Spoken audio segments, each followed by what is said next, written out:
Peninjauan hukum terhadap penjual seperti apa? Ya, Dia sudah mengeluarkan barang senilai 1 miliar. Ketika dianggap kontrak tidak ada batalnya hukum, itu dia kembalikan seperti mula. Bagaimana hak penjual? ya, jangan buat perjanjian yang melanggar undang-undang. Ini sudah semula. Kalau memang dengan sengaja dibuat perjanjian yang melanggar undang-undang, berarti kan dengan sengaja tidak diinginkan baik untuk membuat perjanjian tersebut. Jadi siapapun juga yang tidak menginginkan baik sejak awal itu tidak dilindungi oleh undang-undang. Jadi jangan berharap undang-undang melindungi seseorang yang dengan tujuan awal membuat perjanjian yang batal dalam hukum.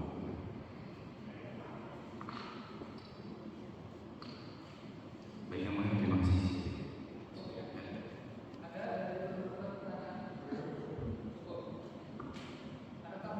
Siapa yang boleh? Saudara ahli, tadi saudara ahli membahas tentang sewa beli dan jual beli. Yang menjadi pertanyaan kami, apa ciri-ciri dari dua perjanjian itu? Sewa beli sifatnya bagaimana? Jual beli bagaimana? Ya, jadi kalau kita bicara sewa beli itu biasanya memang pengguna yang melakukan sewa beli. Jadi selama belum lunas uang yang dibayarkan itu dianggap uang sewa karena dia menggunakan barang tersebut. Ya, selama dia memanfaatkan barang tersebut sampai dengan dibayar lunas, maka baru terjadilah peralihan beli. Disitulah terjadi yang namanya jual beli. Kalau jual beli dalam pengertian jual beli, begitu terjadi kesepakatan mengenai barang dan harga, gitu kan, dan dilakukan penyerahan, maka sudah terjadi yang namanya jual beli. Peralihan hak milik sudah beralih pada saat penyerahan. Jual beli sendiri sebagai perjanjian konsensual sudah terjadi pada saat kesepakatan. Menjadi pertanyaan, di dalam sewa beli, maka pihak-pihak dalam perjanjian sewa beli siapa-siapa saja? Dalam sewa beli ya tentunya si penyewa dan yang menyewakan sebagai pemilik barang. Jadi yang menyewakan adalah sebagai pemilik barang, yang menyewa kita sebut pihak penyewa.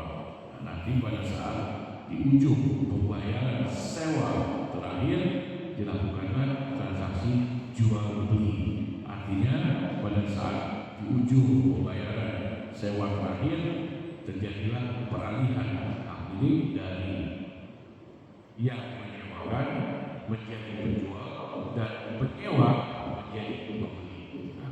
Kalau terjadi faktanya peristiwa hukum, harusnya kan kalau sewa beli berarti ada lembaga pembiayaan. Yang saya ketahui ada lembaga pembiayaan sebagai orang yang melunasi kepada pemilik barang.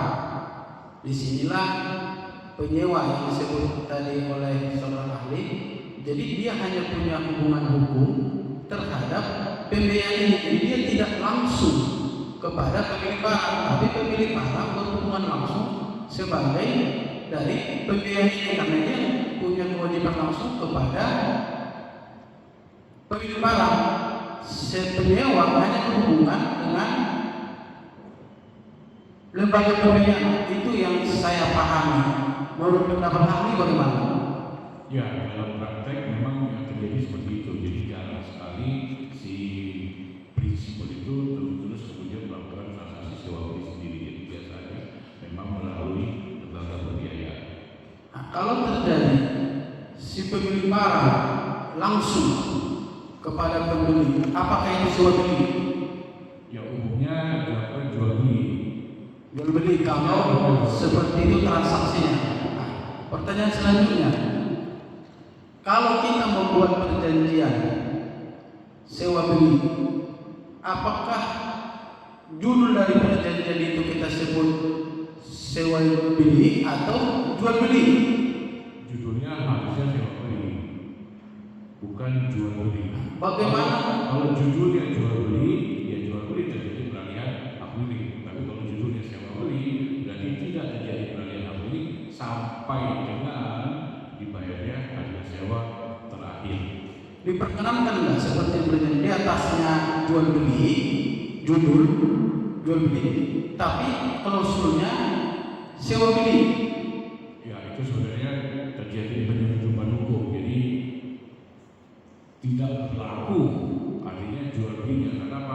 Karena transaksi sebenarnya tujuannya bukan jual beli. Kalau jual beli, kalau dikatakan dalam perjanjian penjual dan pembeli bukan sebagai penyewa, apakah ini dapat dikatakan sebagai sewa beli? Ya nggak bisa. Kalau penjual dan pembeli ya penjual menyerahkan barang sekaligus kepemilikan.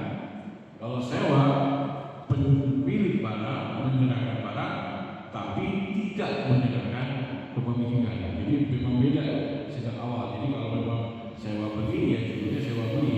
Jadi kalau pihaknya pihak pemilik atau pihak yang menyewakan, bukan pihak penjual. Jadi kalau disebut penjual, harusnya transaksinya adalah jual beli, terjadi peralihan kepemilikan. Jika di dalam suatu perjanjian, itu yang saya bilang, kehendak para pihak membuat perjanjian jual beli, tapi isinya sewa beli. Apakah perjanjian ini adalah perjanjian yang bertentangan dengan undang-undang? Iya, harus dikembalikan apakah memang tujuannya jual beli atau sewa beli. Kalau memang kehendak para pihak adalah jual beli, maka tentunya isi di dalam yang bertentangan dengan jual beli harus dinyatakan batal tadi 1337 karena bertentangan dengan undang-undang kesusilaan maupun ketertiban umum. Kalau memang maksudnya jual beli artinya ya konten perjanjiannya, isi perjanjiannya atau objek perjanjiannya harus jual beli. Yang bertentangan dengan jual beli dianggap tidak ada batal. Pertanyaan selanjutnya, ketika di dalam klausul sebuah perjanjian dikatakan ada pembayaran DP 30%, selanjutnya isi perjanjian untuk melunasi hutang pembelian ini dibuatlah surat perjanjian pengakuan hutang sebagaimana di dalam perjanjian disebutkan. Nah, apakah ini merupakan ciri-ciri sewa beli atau jual beli?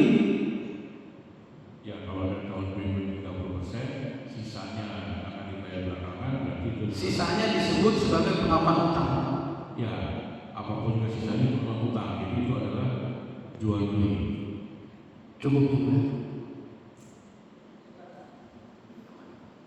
Ahli, untuk mengetahui nilai utang sebagaimana kita misalkan sendiri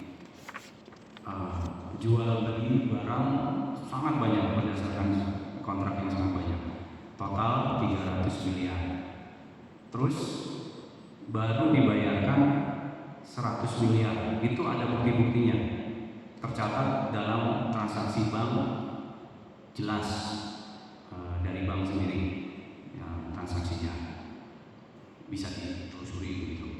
Nilai hutangnya jadi berapa? Bayar harga jual beli 300, bayar cuma 100. Nilai hutangnya berapa? Ya itu dihitung aja dengan 300 kurang 100. Ya, terima kasih. Cukup segitu ya. Tidak ada merubah hutang karena apapun. Ya sesuai kan. Dia barangnya dibeli 300, bayarnya 100, ya berarti dia belum bayar 200, hutangnya 200. Keadaannya seperti ini lagi. Terus ketika ditanyakan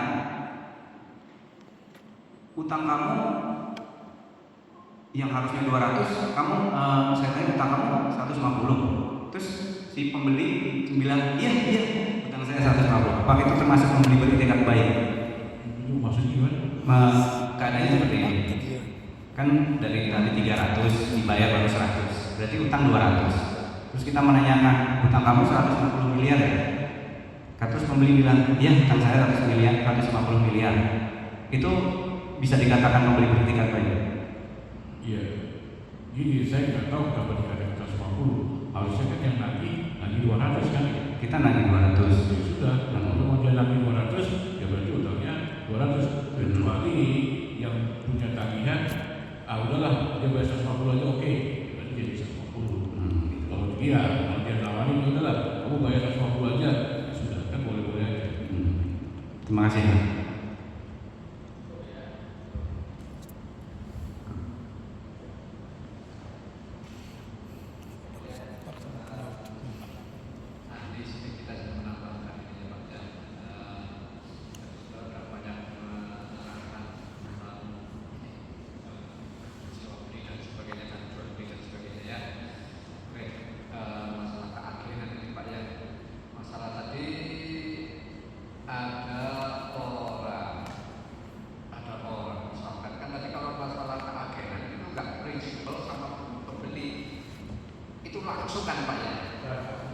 dibantu oleh si Si agen. agen, artinya agen nggak ikut apa-apa ya jelas. Agen itu ya kayak marketing lah gitu. Dari marketing mungkin nanti dapat honor dari Dapat fee. fee ya, fee dari penjual atau fee dari mungkin juga bisa ya seperti itu ya. Biasanya dia dari penjual karena dia agen penjual biasanya. Kecuali dia agen beli, pastinya dari Oh, agen ada dua, berarti ada agen penjual, ada agen pembeli. Oke. Biasanya kalau perjanjian keagenan itu ada perjanjiannya Pak. ada Yang dituangkan ya, apalagi perusahaan-perusahaan besar ya, antar perusahaan biasanya ada dituangkan ya. betul. Jadi nanti ada ditentukan kalau dapat segini fee sekian, kalau yang begitu fee sekian, tidak ada aturannya lengkap. Apakah dalam perjanjian keagenan itu misalkan kayak showroom itu ya Pak, maaf ya Pak, kayak showroom misalkan dealer Toyota itu kan ada apa showcase-nya itu mobilnya ada banyak belum kamu atau bagaimana dari sini beda kasih Jadi kalau yang Bapak maksud yang showroom itu meskipun namanya ATPN, agen tunggal pemegang merek, itu sebenarnya distribusi Pak. oh lain ya. Lain, jadi makanya saya bilang dalam konsep ada rancu. Jadi sebenarnya distribusi dia beli, dia jual kembali. Makanya namanya agen tunggal pemegang merek. Padahal sebenarnya adalah distributor. Kalau agen itu dia sama sekali nggak pajak, nggak apa. Kalau dia barangnya, ya sana beli semuanya. Misalkan saya mau beli lewat agen, saya datang ke agen nggak ada barangnya. Nggak ada, agen Mungkin juga. foto-foto aja mungkin. Iya, Foto-foto aja, tapi belinya di Iya. sana. Jadi kalau kayak apa broker rumah, nah itu agen. Dia beli, tapi dia kasihnya di fotonya. Mau lihat, diantarin ke rumahnya. Itu Kita saksikan ke mereka ya. betul. Ya, oke. Dalam dimungkinkan nggak dalam perjanjian keagenan itu terdapat kontrak antara prinsipal sama agen. Maksudnya perjanjian keagenan ada? Ya, kan ini ada perjanjian keagenan. Antara PT Naga Sukses dengan PT Sani ini ada perjanjian keagenan. Ada perjanjian keagenan. Ya. Kemudian ada jual beli antara kontrak jual beli antara PT Sani dimungkinkan nggak seperti itu? Harusnya tidak boleh ada. Nggak boleh ada. Artinya itu bukan perjanjian keagenan ya. Bukan keagenan. Artinya terlepas masing-masing. Ya, jadi distributor jadinya.